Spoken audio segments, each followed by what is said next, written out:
পরিকল্পনাহীন নগরায়ন মানুষের কাঁধে বোঝা ছাড়া কিছুই না। কিন্তু বর্তমান মেয়র উনি যদি আরেকটু গুরুত্ব দিত আপনার এই কাজগুলো আরো অ্যাক্টিভিটি থাকতো আপনার। রমজানের পরে কাজ শুরু করলে এটা ভালো। এ যেন মরার উপর খাড়ার ঘা। উন্নয়নমূলক কাজের জন্য দীর্ঘদিন ধরেই চৌহাট্টা আম্বরখানা গুরুত্বপূর্ণ সড়কটির একটি লেন বন্ধ ছিল, তবে এখন বন্ধ করে দেওয়া হয়েছে সম্পূর্ণ সড়কটি। রমজান মাসে গুরুত্বপূর্ণ এই সড়কটি বন্ধ থাকায় নগরবাসীর দুর্ভোগ পৌঁছেছে চরমে। এই রাস্তাতে উন্নয়ন তো হয়েছিল, একদম একটা ডাক সাইটে উন্নয়ন আমাদের নজরে এসেছিল, সেটি আবার ভাঙতে হলো। ব্যাপারটা কি? তার মানে হচ্ছে কোনো পরিকল্পনা ছাড়াই সব সময় সব সরকারের আমলে সব নগরপিতার আমলে হয়ে যাচ্ছে। আমি এখান থেকে হেঁটে আমাকে যেতে হবে আম্বরখানা পয়েন্ট পর্যন্ত। কেন রে ভাই? রমজান মাসে কেন? এটা কি ঈদের পরে করা যেত না? পরিকল্পনাহীন নগরায়ন মানুষের কাঁধে বোঝা ছাড়া কিছুই না। এর থেকে নিষ্কৃতি চায় মানুষ। আপনি কাজ করেন, আমাকে একটা সময় বেঁধে দিন, আমাকে একটা নির্দিষ্ট ছকের মধ্যে আপনি ফেলে দিন যে এই সময়টুকু আপনি এভাবে কাজটি করতে হবে, আমার উন্নয়ন কাজটি হবে। কিন্তু এখানে কোনো কালই এটি হচ্ছে না। আমাকে খুঁজে নিতে হবে এটির মূল কাজ কারা করে, তাদেরকে আনতে হবে। অন্ততপক্ষে 50 ইয়ার্স প্রোগ্রাম হাতে না নিলে এভাবে আমি কষ্ট পেতে পেতে গড়ে চলে যাব, আমার পরবর্তী প্রজন্ম কষ্ট পেতে পেতে গড়ে চলে যাবে। এই নগর অরক্ষিত এবং অনির্বাচিতই থেকে যাবে। এই যে কাজগুলো করতেছে আপনার, এই কাজগুলো কিন্তু চাইলে আপনার রাতেও করতে পারে।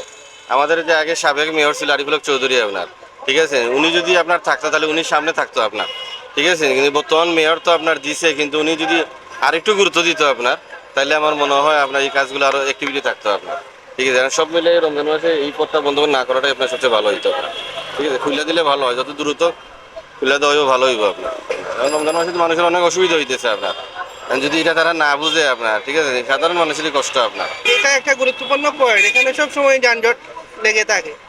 তো আমার অনুরোধ, যদি কর্তৃপক্ষ শুধু রমজান মাসকে যদি কেন্দ্র করে এটা যদি খুলে দেওয়া হয়, তাহলে নগরবাসী একটু স্বস্তি বোধ করবে। না হয় আপনি 24 ঘন্টাই দেখেন এখানে যানজট থাকে। তো আমরা একটু কষ্টের মধ্যেই এই দিনটা অতিবাহিত করতেছি। সরকার যেহেতু এটা কাজ করাচ্ছে, নগরবাসী একটু ভোগান্তি হবে, এটা আমি মানি।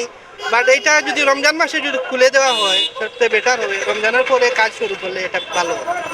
আমি মোরাবাড়ি যাইতাম, আধা একটু পরে আমি টাইম মতো যাইতে পারতাম না। আমি বুঝলাম না এদিকে গিয়ে আমি যাইতাম পারবো কিনা, আমি তো জানি না। কালকে আমি আজ দেশে খোলা আছে, যেমন আমি বন্ধ। আর আজকে তো বিগত প্রায় 1.5 মাস ধরেও আমরা ভোগান্তির মধ্যে আছে। বিভিন্ন রাস্তা বন্ধ করে রাখা হয়ে গেছে। বিভিন্ন সময় জরুরি কাজে অনেক সময় অনেক রুগী আছে, এরা যাইতে পারে না ঠিক মতো, যানজটে পড়ে থাকা লাগে। আসলে আমরা খুব ভোগান্তি ওর ভাই। আমার মতো তো এক সাইড অবশ্যই খোলা থাকতো, যেহেতু এই সাইড বালা আছে, ও সাইডে কাজ চলে, এই সাইড তো অবশ্যই খোলা থাকতো। এটা প্রায় অনেক দিন যাবতই চলতেছে এরকম। আমরা যাতায়াতে অনেকটা সমস্যা হয়ে যায়।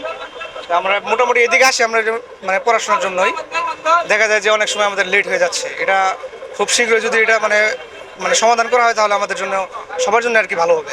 এটা আরো অনেক কষ্টকর হয়ে যায়, রোজা থেকে এরকম ভাবে জ্যামের কারণে দেখা যায় অনেক জায়গায় হাইটে যেতে হয়, এটা অনেকটা কষ্টকর হয়ে যায়। নতুন করে চৌহাট্টা থেকে আম্বরখানা পর্যন্ত গুরুত্বপূর্ণ এই সড়কটি পুরোপুরি বন্ধ করে দেওয়ায় দীর্ঘদিন ধরে চলতে থাকা নগরবাসীর এই দুর্ভোগ যেন আরও প্রশস্ত হয়েছে। এ থেকে যত দ্রুত সম্ভব পরিত্রাণ চান সিলেটের মানুষ। নিবেন্দু তালুকদার, সিলেট ভিউ, সিলেট।